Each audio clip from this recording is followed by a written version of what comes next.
As families cling to hope, Florida officials have identified more of the victims in that condominium collapse in Surfside, Florida. We need to be sure that the pile does not fall on them. Isabel Rosales is live at the scene with the very latest.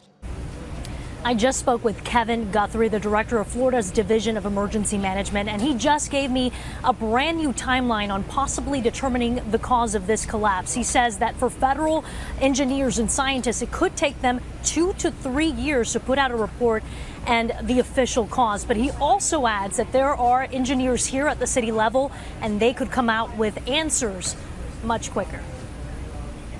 There is a daunting study in contrast here in Surfside. From enormous pieces of concrete, which must be moved. One of the pieces they were able to pull out because of the trench weighed about 12,000 pounds. To a specially trained dog brought in from Mexico to search the smallest spaces for any survivors. We bring the dogs to smell. Global efforts and round-the-clock hope that rescues could still happen, despite the reality none have for days. The search continues and it will not stop until there's a resolution. More family members of the missing visited the site Monday after about 200 saw the damage for themselves over the weekend. It was really hard to see up close. Is one of the many unaccounted for, leaving Amelia, like so many others, to grapple with worry and wondering why this happened. They knew in 2018 that there was a massive threat to the building, that there was damage, and yet nothing was done. A structural engineering firm noted in a 2018 report, quote, significant cracks and breaks in the concrete that needed extensive repairs. Meeting minutes show despite the report, 2 days later, a Surfside town official told residents their building was in very good shape. I still can't believe I saw a building collapse. And Guthrie also tells me that they are working with the Department of Transportation. They have staged trucks and excavators nearby here at the collapse site, ready at the order of authorities here in the next couple of days to move large piles of debris to a warehouse for forensic testing. Live in Surfside, Florida, Isabel Rosales. Thanks, Isabel, for that report. It's Jonathan and Mejia coming to you from the brand new H&N Digital Center. Let's get to the other top stories of the day, Mejia. We just got these numbers in from the State Department of Health. The State Department of Health is reporting 20 new COVID cases statewide, 0 new deaths reported. That's quite a bit lower number than we saw yesterday, which was at 51. So meanwhile, officials across the country are having growing concern about that Delta variant. Let's toss it over to Natalie Brand, who has much more on that.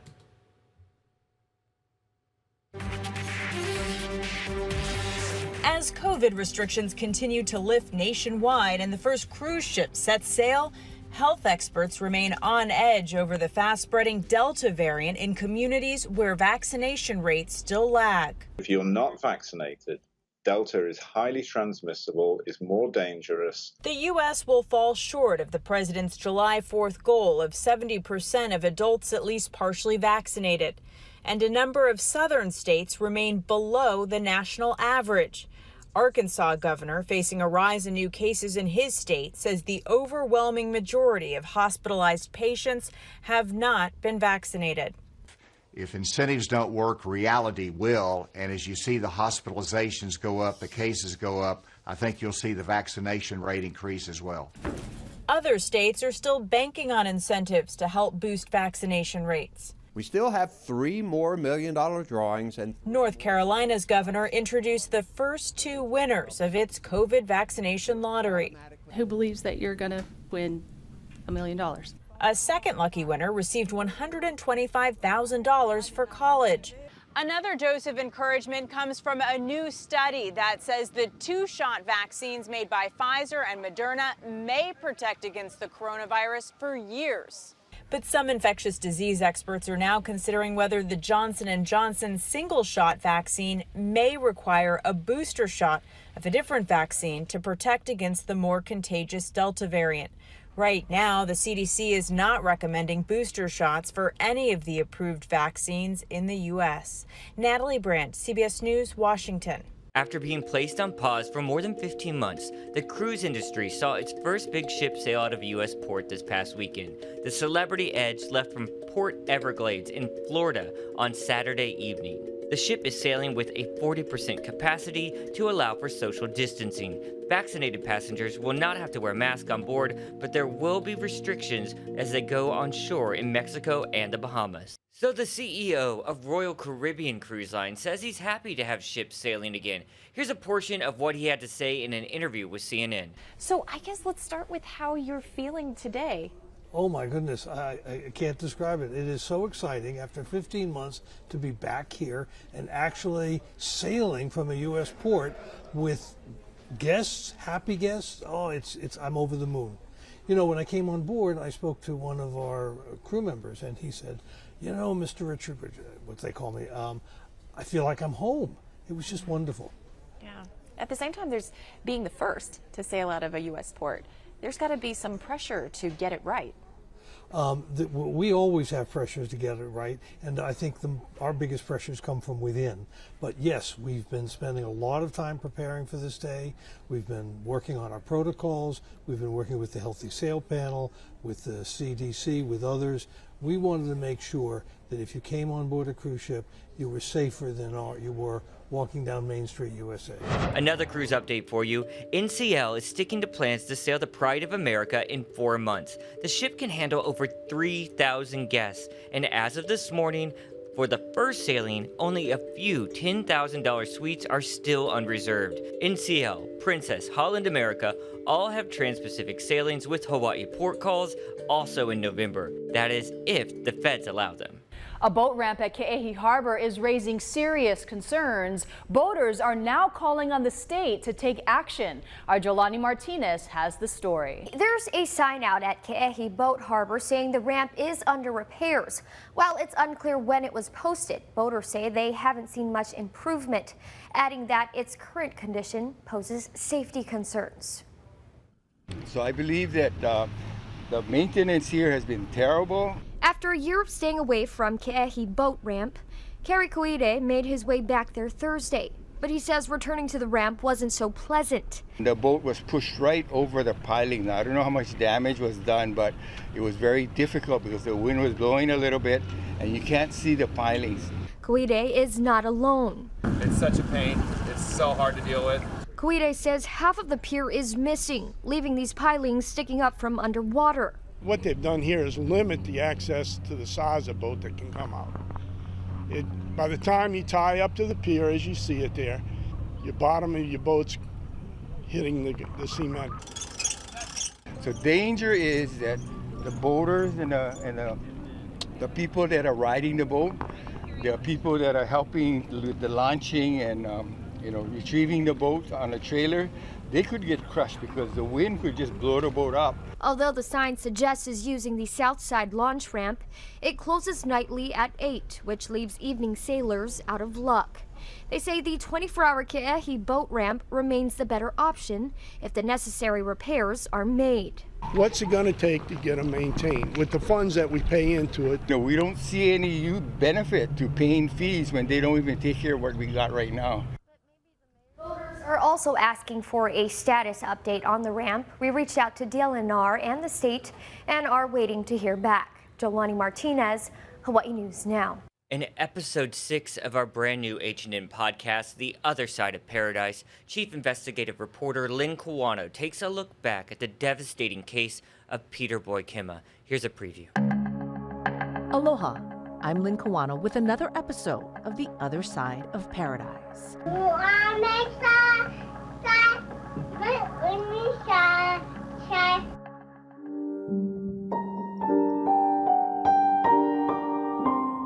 An update now to the case of Peter Boy Kema, the adorable 6-year-old we know only through home videos. Peter Boy had been abused almost since birth in 1991 when doctors found fractures at just weeks old, injuries from his father. The children were there and they watched it happen and couldn't do anything about it. They knew this kid was being mistreated. They didn't understand why, and they were helpless. The children, now adults, are now suing for what they endured. But the state is putting up roadblocks. How much will the delay tactics push back the civil case? That and more in episode 6 of The Other Side of Paradise. And don't forget, you can find that podcast and many other H&N podcasts. Just go to any spot you find your podcast, at Spotify, the Apple Store, App Store. Just search Hawaii News Now. They'll pop up right there. All right, guys, let's talk about that heat wave that is hitting the Northwest. It is insane. I have a live picture to show us. This is Seaside, right? Mahea, you're familiar with this. Seaside, that's right. Oregon. I lived in Portland for about 20 years ago, and Seaside is a big touristy town, so everyone is hitting the waters. Of course, the beaches doesn't look like ours, but it's the coolest place to be right now. And you need it because yesterday, Portland, have you ever felt 112 degrees in Portland? I wouldn't even know what that feels like. I think the hottest I've ever been in is about 100. Yeah, well, it beat its all-time record of 107. And actually, here at home yesterday, we beat a record. We hit 90 degrees, I believe, which beat the official record here in Honolulu. Let's see what Guy Hoggy has to say about today's conditions. Here he is with an update.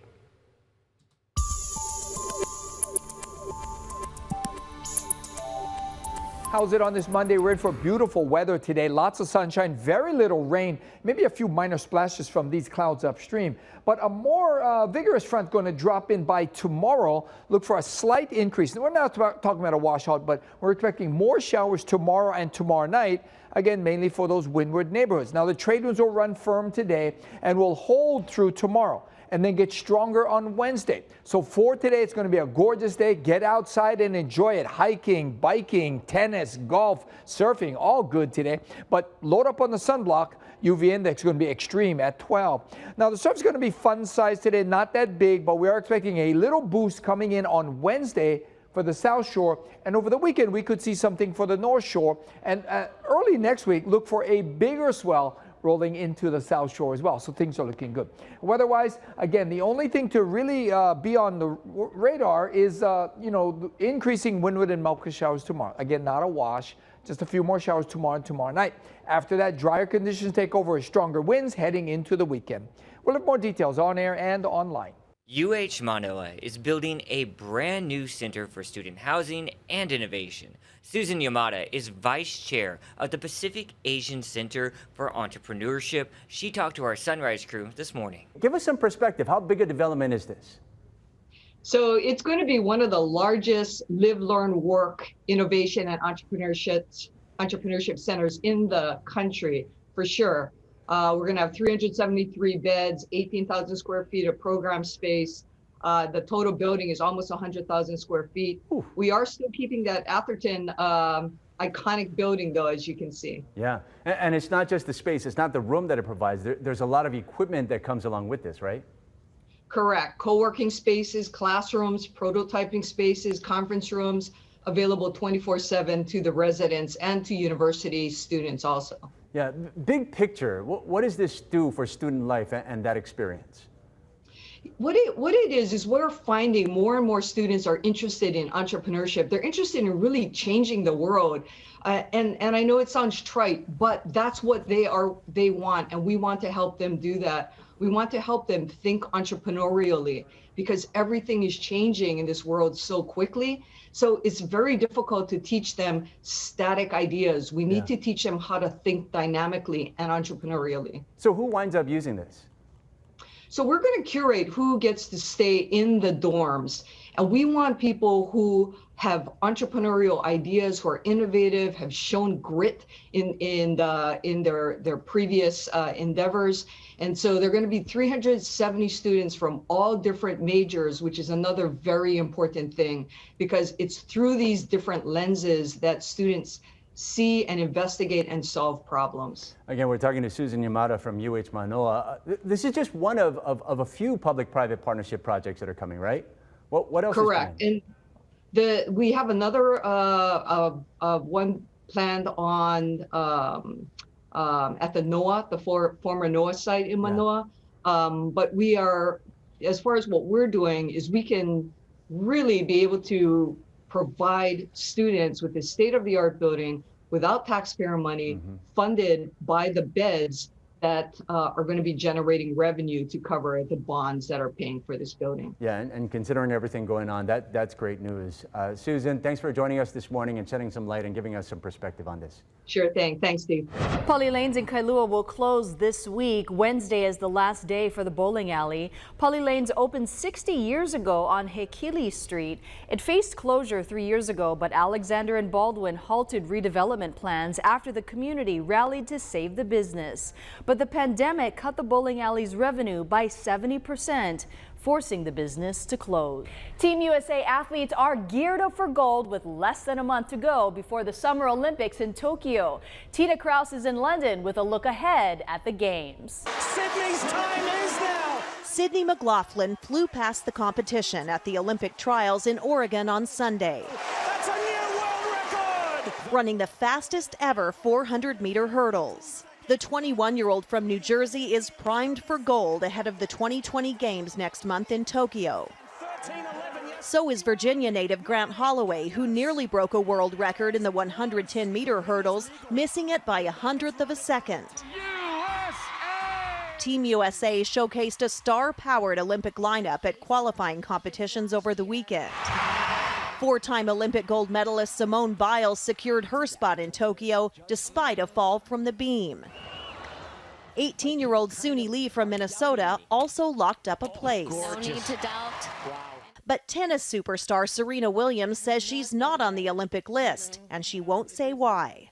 In the past has been a wonderful place for me, but I really haven't thought about it, and so I'm going to keep not thinking about it.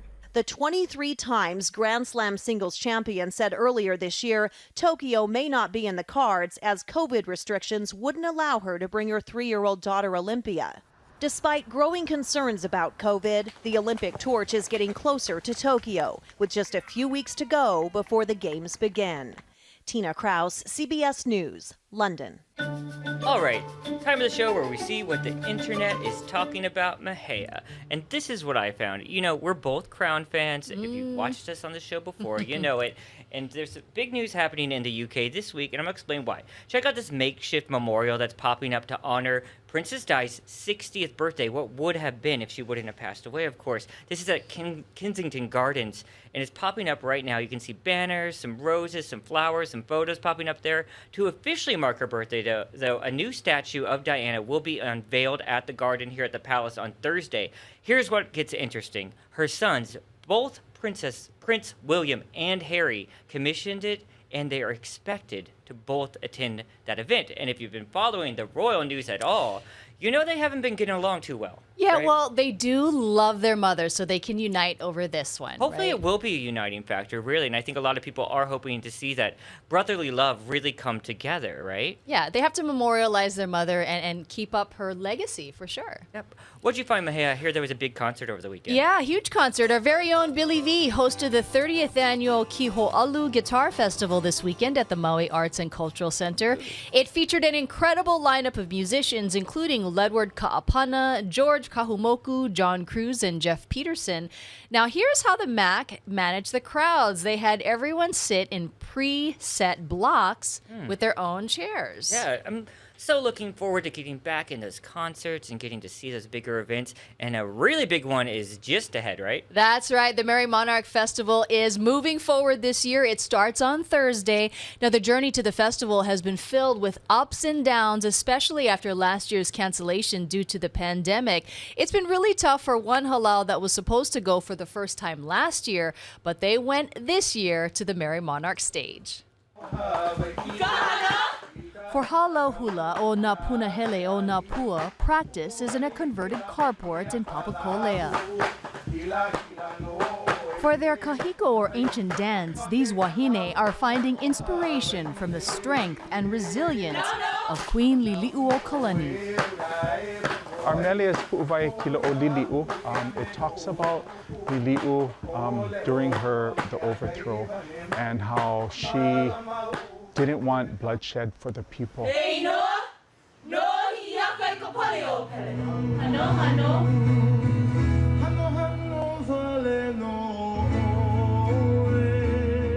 For their awana or modern dance, the movements and mele are about manoa and paying tribute to Kumuhula Lenaala Kalamahaini. So that's why with the emotions when they did do this, it's talking about her.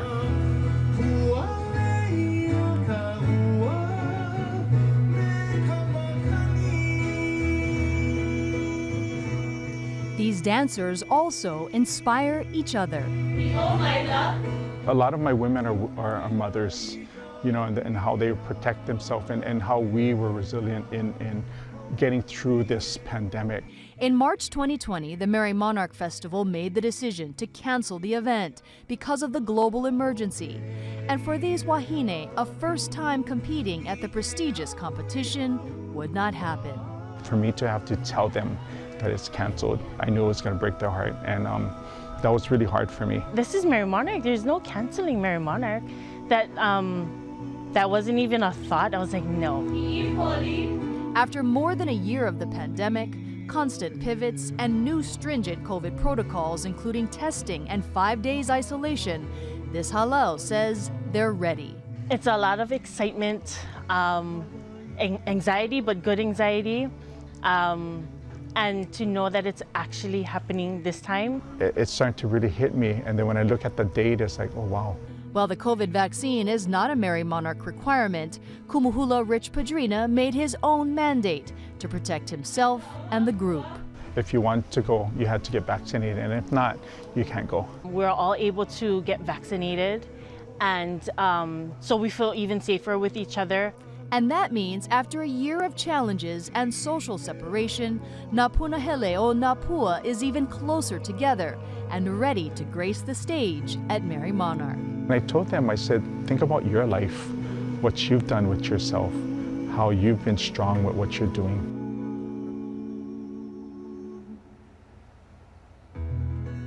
And you can watch the Merry Monarch Festival on K5 this week, starting with the Miss Aloha Hula competition on Thursday. The Awana and Kahiko competitions are Friday and Saturday. I can't wait. And that was just one of a series of stories you've been working on, right? What's up next? That's right. Tonight we're going to be talking to Auntie Luana Kavelu. She's 81 years young. She is the president of the Merry Monarch Festival. And Auntie Luana is someone who is known for actually giving out the tickets by hand. You got to write a letter, and she gives out all the tickets. Because there's no audience this year, she had to deal with mostly the COVID protocols, and she says this was her most challenging year ever. And up next after that, you have even more stories, right? That's right. We have a conversation with designers Sig and Kuha'o Zane. They're a father and son duo. This is actually inside their podcasting studios, inside their Hilo store. So they're doing all sorts of pandemic pivots. And what kind of stuff are you guys chatting about? I know they are just pumping out those designs, and I'm sure this had to be typically a very busy time of year for them, right? And they still are really busy. So all of their designs are now for sale on their online store. They do have Sigon Smith, which is in Honolulu, so that's open. And look at these designs. These are designed by Nalani Kanakaole. That's Sig's wife, and she is a renowned kumuhula in her own right.